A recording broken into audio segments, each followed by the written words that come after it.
Jaha, mitä sä täällä teet? Joo, höyrykeitintä. Höyrykehitin. Höyrykehitin. Sekö tulee tästä? Mitä sillä tehdään? Kehitetään höyryä. Sulatetaan rumpuja.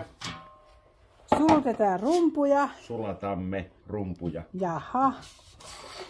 Ja tästäkö se nyt sitten tulee? Mitäs täällä sisällä on? Ei mitään. Ei mitään.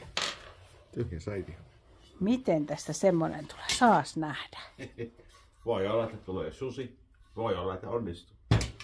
Tämähän on joku painekattila. No tästä tulee painekattila, jos vaan saumat pitää. Onko tää vaarallinen? Ei ole suinkaan. Ei. T-haara. T-haara.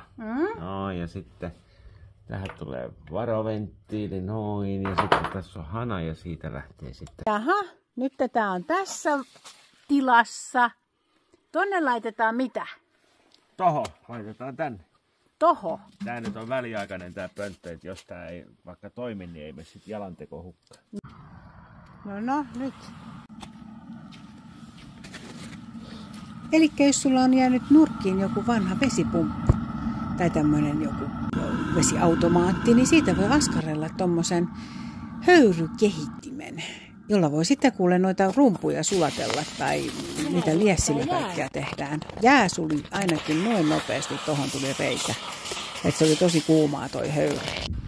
Tätäkin lähdettiin sitten heti kokeilemaan, että miten toimii.